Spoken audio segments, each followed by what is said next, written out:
नमस्कार चलंतु आरंभ करबा आजिर स्पेशल रिपोर्ट।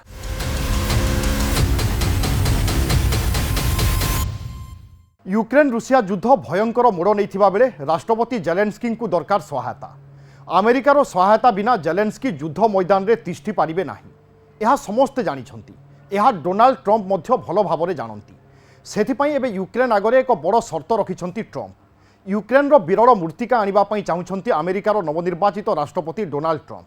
यह पछरे कौन रही कारण चलंतु देखिबा ई रिपोर्ट।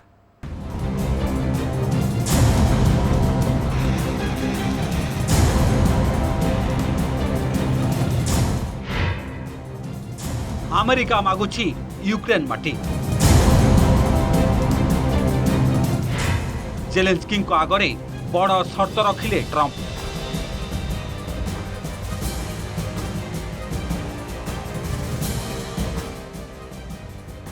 साढ़े 3 वर्ष धरी जारी रही यूक्रेन रूसिया युद्ध। केतेबेले पुतिन को पल्ला भारी रोथुवा बेले आउ केतेबेले जेलेन्स्की को पल्ला भारी रोची। उत्तर कोरिया सैन्य सह मिसी रूसिया सेना लड़ाई करथुवा बेले जेलेन्स्की अधिक सहायता आशारे अछंती। जो बाइडेन राष्ट्रपति थिबा समय जेलेन्स्की को अधिकरु अधिक सहायता करथिले, किंतु एबे डोनाल्ड ट्रंप अमेरिकार राष्ट्रपति आउ ट्रंप को वैदेशिक नीति संपूर्ण भिन्न। सेथिबाई राष्ट्रपति जेलेन्स्की को आगरे बड़ शर्त रखिछंती अमेरिका राष्ट्रपति डोनाल्ड ट्रंप। यूक्रेन रो माटी चाहुछंती ट्रंप।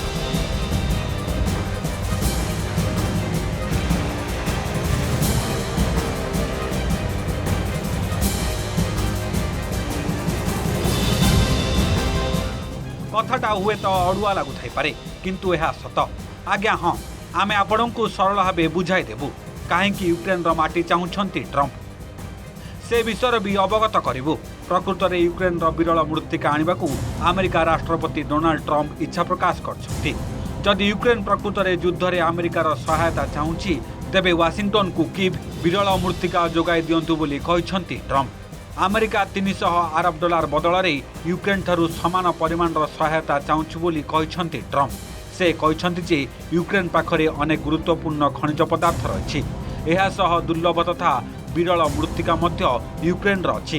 तेणु अमेरिका यूक्रेन सह एक एमिति चुक्ति करने को चाहूँगी जहाद्वारा यूक्रेन ही विरल मूर्तिका अमेरिका को जोगाई देब।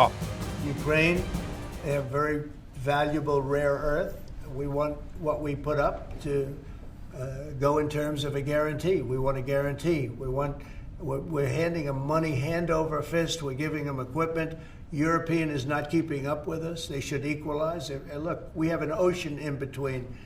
They don't. It's more important for them than it is for us. But they're way below us in terms of money. And they should be paying at least equal. They should really be paying much more than us. But let's say equal to us. And they're billions and billions of dollars below. So we're looking to do a deal with Ukraine where they're going to secure what we're giving them with their rare earth and other things. Rare earth बा विरल मूर्तिका 17टी धातुर एक समूह जहार व्यवहार चुंबक तैयारी करबा पई व्यवहार करा जाय। एथिरु तैयारी होतुबा चुंबक विद्युत गाड़ी, सेलफोन और अन्यान्य इलेक्ट्रोनिक्स रे बिजुली को गति रे परिणत करथाय। अमेरिकीय भूवैज्ञानिक सर्वेक्षण 50टी खनिज पदार्थ को गुरुत्वपूर्ण कहिछि। यह देशर आर्थिक व्यवस्था एवं जातीय सुरक्षा रे गुरुत्वपूर्ण भूमिका निभाई पारिबो।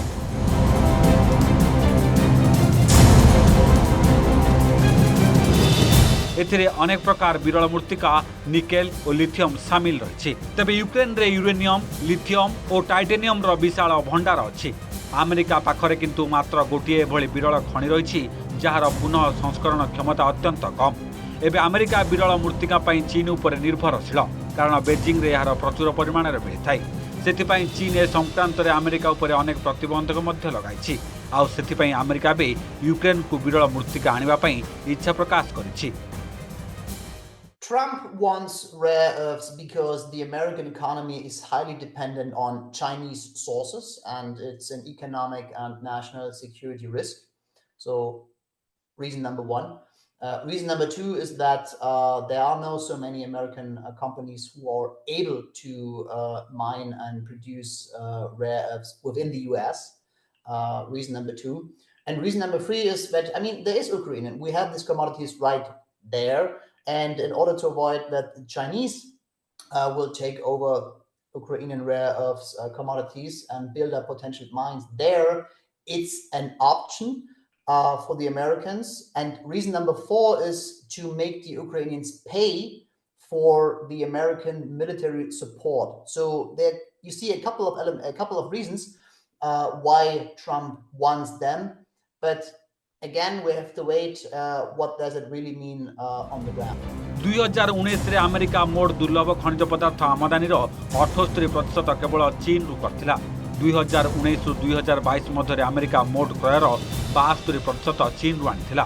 किंतु दुई देश मध्य विवाद लागि रहिथिबारु चीन अमेरिका उपरे अनेक प्रतिबंधक लगाइछि।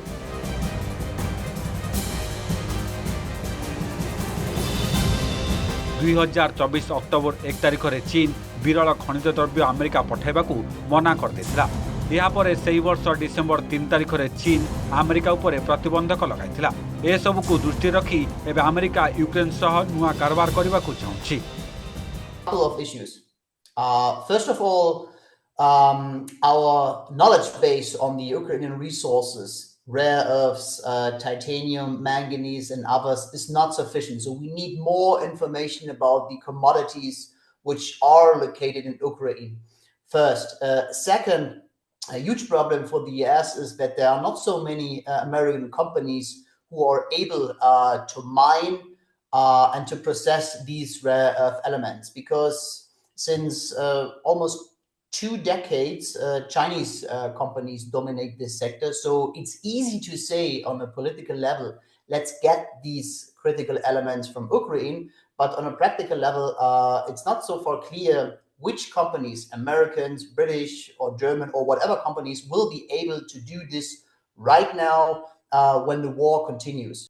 We know so far that Greenland is also very rich, but still mining hasn't started because the government in Greenland is very hesitant about this and sees not only economic potentials but also risks for their environment there. But it's a similar discussion like in Ukraine, but without war.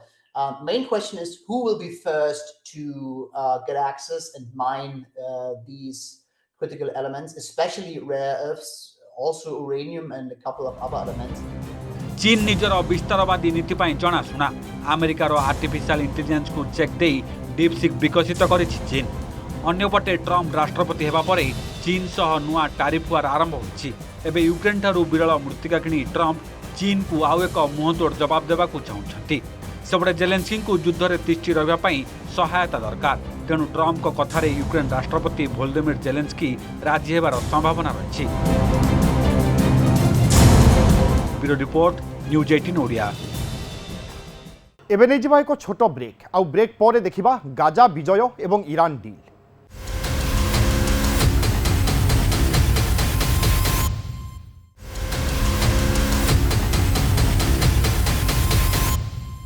Break पर स्वागत। मध्यप्राच्य जो नाटक चली ताहार अंतिम climax कौन हेबो? ए प्रश्नर उत्तर कौन एते सहजरे मिलिजिवो? व्हाइट हाउस रे होइछि दुई शक्तिशाली नेतांको भेटघाट। इजराइल प्रधानमंत्री बेंजामिन नेतान्याहुंको सहित साक्षात करिबा परे बड़ बयान दैछंती राष्ट्रपति डोनाल्ड ट्रम्प। युद्धग्रस्त गाजा उपरे कब्जा करिबो अमेरिका। अमेरिका राष्ट्रपतिंको कहिबा अनुसारे गाजा को कब्जा करी सेठारे अमेरिका सुधार आनिबो।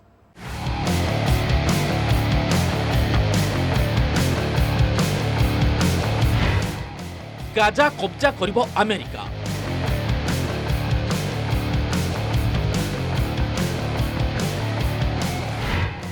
ट्रम्प को बयान पर ईरान होइचै।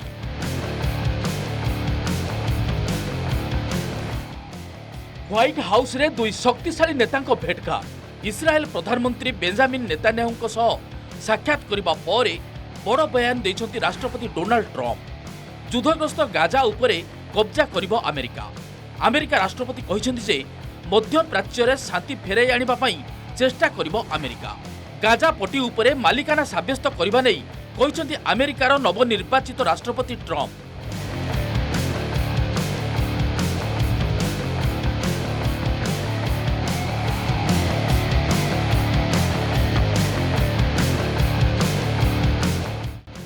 अमेरिका राष्ट्रपति को कहवा अनुसार गाजा को कब्जा करी सेठारे सुधार आनिबो अमेरिका। गाजार ध्वंस स्तूप को हटाई लोकंक रहिबा उपयोगी करा जाई परिबो। गाजार थिबा मारणास्त्र हटाई सेटारे शांति फेराई अणाजिबो। सेहिपरि गाजावासींक पई घर ओ चाकिरी व्यवस्था करिबो अमेरिका। यह छोट पिला पुणी थरे स्कूल रे किभଳି सुरक्षित भावे पाठ पढ़ी पारिबे से नै वाशिंगटन जत्नवान हेबो। The U.S. will take over the Gaza Strip, and we will do a job with it too. We'll own it and be responsible for dismantling all of the dangerous unexploded bombs and other weapons on the site, level the site and get rid of the destroyed buildings, level it out, create an economic development that will supply unlimited numbers of jobs and housing for the people of the area. सेपटे Trump को Gaza कब्जा घोषणा परे कोन कहचंती विशेषज्ञ आसंतु सुनिबा। Like almost everybody listening at the statements made about owning Gaza, about essentially, treating it as a sort of real estate development property, displacing Gazans permanently, if not permanently, semi-permanently, and these ambitious plans that he seems to have for what's going to be the next phase of rebuilding, reconstruction, and post-war rehabilitation of Gaza and the region as a whole. So it was quite a surprise to hear that, given that it seems to come out of nowhere with no precedent whatsoever, nor any agreement in place beforehand or any understanding from other countries aside from Israel that this is even viable. What makes this one particularly different is that it is a disputed conflict zone that has been at the core of not just historical conflicts, but most recently the October 7th attacks against Israel and the war that's been resulted since then. There is no precedent for this. It's one thing for the United States to say, we are going to lead reconstruction, we're going to occupy with the intent of rebuilding and then withdrawing. None of those words came out of Donald Trump's mouth. So this is very unique. जेतबळे इस्राएल प्रधानमंत्री Benjamin Netanyahu America राष्ट्रपति Donald Trump को भेटुथिले सेही समय Iran राष्ट्रपति मसूद पेजेशकियाना मध्य Tehran रे एक आडारे देखिथिले भयंकर missile. आज्ञा हाँ, से मिसाइल जार टार्गेट रे अछि इस्राएल।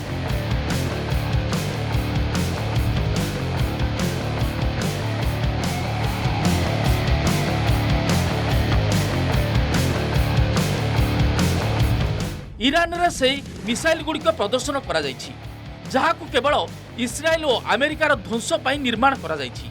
तेबे ट्रम्प और नेतान्याहूଙ୍କ पई ईरान हेउछि बहुत बड़ चैलेंज। किंतु ट्रम्प का सामना रे अछि विशाल चक्रव्यूह। ट्रम्प का सामना रे एबे दुईटी घरोई मोर्चा समेत दुईटी बड़ फ्रंट चैलेंज साब्यस्त होइछि। प्रथमटी हेउछि यूक्रेन, जहाकु पुतिन को क्रोधरु बंचाइबा जरूरी। द्वितीयटी हेउछि इस्राएल, जेउटी अस्त्र विरोधी परे नेतान्याहू डबल मुस्किल रे पड़िछंती। सेतिपई डोनाल्ड ट्रम्प और बेंजामिन नेतान्याहूଙ୍କ ମଧ୍ୟରେ होइछि गुरुत्वपूर्ण साक्षात। आउ सेही साक्षात समय रे गाजा कब्जा करबा नै ट्रम्प दैछंती बड़ बयान। Drive Iranian oil exports to zero and diminish the regime's capacity to fund terror throughout the region and throughout the world. We had no threat when I left office. Iran was not able to sell oil. Nobody was buying oil because I said, don't buy it. If you buy it, you're not doing any business with the United States. And Hamas was not being funded. Hezbollah was not being funded. Nobody was being funded. अस्त्र विरोधी परे Hamas बंधकों को मुक्त करुछि, किंतु एही video देखिले लागुछि जे Hamas एबे भी खत्म होई नाही, बरं अधिक मजबूत सह इस्राएल को चैलेंज करुछि ईरान रो एही प्रॉक्सी संगठन। तेबे ट्रम्प और नेतान्याहूଙ୍କ ମଧ୍ୟରେ गाजा फ्रंट को नहीं आलोचना होइछि। उभयଙ୍କ बड़ शत्रु ईरान फ्रंट को नहीं मध्य आलोचना करिसंती दुई नेता। सेहिपरि येमेन रो हुती विद्रोही और सीरिया फ्रंट ऊपर मध्य आलोचना करिसंती ट्रम्प और नेतान्याहू। केवल एतिकी नुहे, तुर्की फ्रंट को नहीं दुई नेता बड़ निष्पत्ति नैथिबा जणा पड़िछि। कारण तुर्की रु ओटोमान साम्राज्यर सिग्नाल मिलुछि। एसबु भितर नेतान्याहू अस्त्र विरोधी प्रसंग रे ट्रम्प को कहिसंती thank you. I also do have news on the hostage front, which I'm very surprised nobody asked about this because it is big news story. And the White House applauds the release of 8 additional hostages from Hamas captivity, thanks to the ceasefire deal secured by President Trump.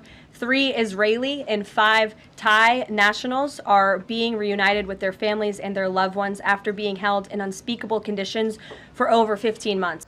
America राष्ट्रपति और Israel प्रधानमंत्री मध्य भेटघाट होगा पर alert मोड्रे अच्छी Iran.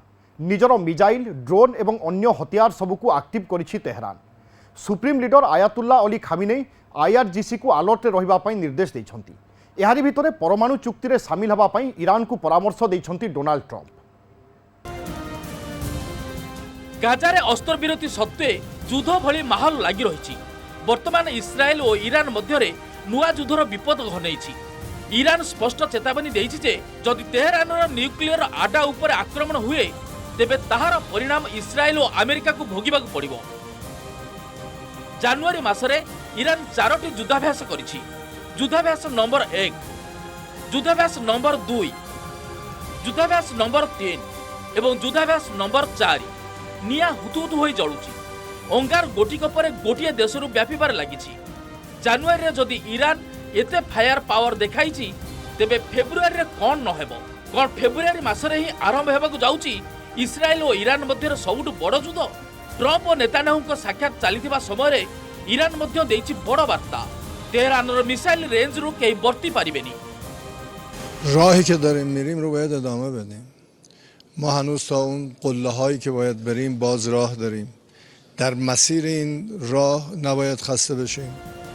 Iran January मासरे एते बड़ परिमाण रे हथियार एकाठी करिछि जहाकु नै एक बड़ युद्ध लॉन्च करा जाय परिबो। ईरानर एही ड्रोन विजुअल इस्राएल रु नै अमेरिका पर्यंत हईचई सृष्टि करछि।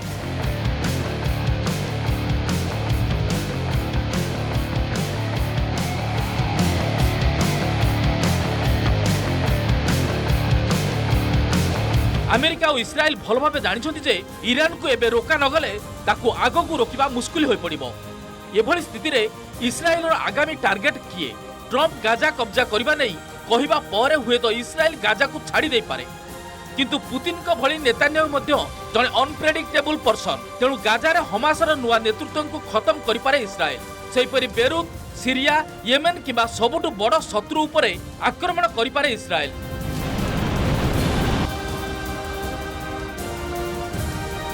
सेपटे ट्रम्प और नेतान्याहुंको साक्षात पर ईरान मध्य अलर्ट मोड अच्छी, कारण दुई नेता गाजा प्रसंग तो आलोचना करछन्ति। यह व्यतीत येमेन, लेबानन, तुर्की और सीरिया प्रसंग में आलोचना करछन्ति सेमाने।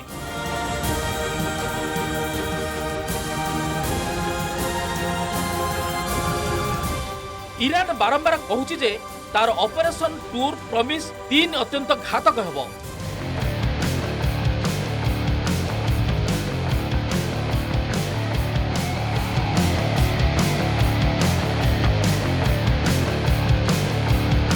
तेणु ट्रम्प नेतान्याहु को साक्षात करतु अबा अन्य कौनसी नेता को ईरानर परमाणु आडा उपर आक्रमण हेले तेहरान आदौ छाड़िबो नाही। देखंतु ईरानर एही ट्रेलर। ईरान कहि सारिछि जे इस्राएल और अमेरिका को नै तार प्लान कोन।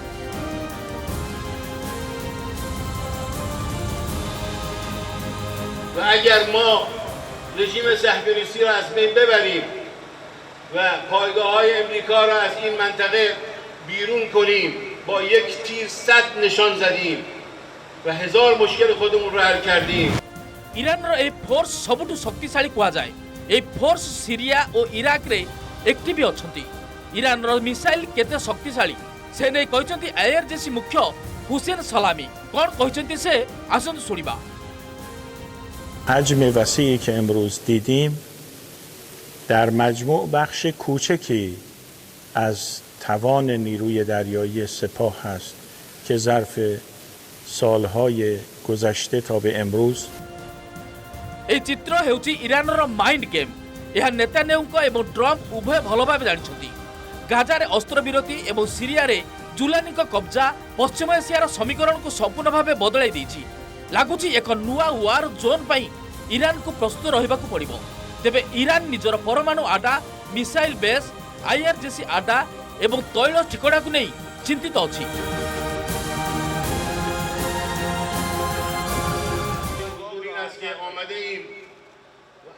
آمادگی کنیم که همه منطقه را می‌خواهیم از شر وجود نحس امریکای جنایتکار و رژیم صهیونیستی एसबू भितर अमेरिका राष्ट्रपति डोनाल्ड ट्रम्प ईरान को देइछन्ति कड़ा चेतावनी।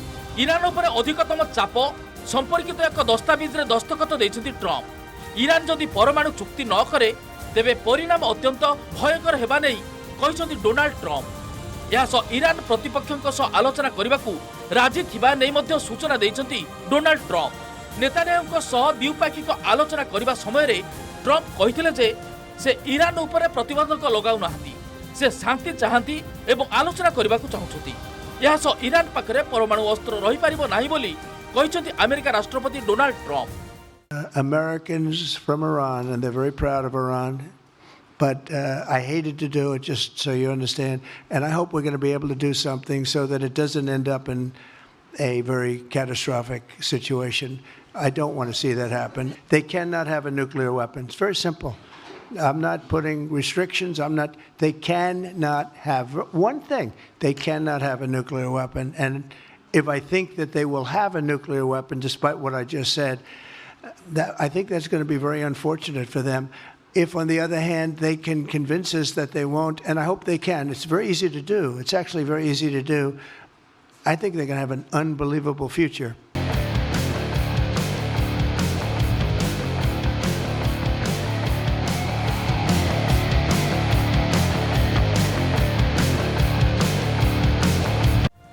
ट्रम्प ईरान को शांति वार्ता देइछंती, किंतु मध्य प्राच्य रे ईरान एक नुआ मिशन रे अछि। एभली परिस्थिति रे अमेरिका और इस्राएल पई नुआ रणनीति प्रस्तुत करछि तेहरान।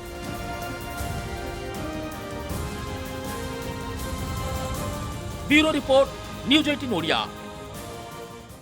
स्पेशल रिपोर्ट रे आज पई समय सरिछि। विदा दियंतु, नमस्कार।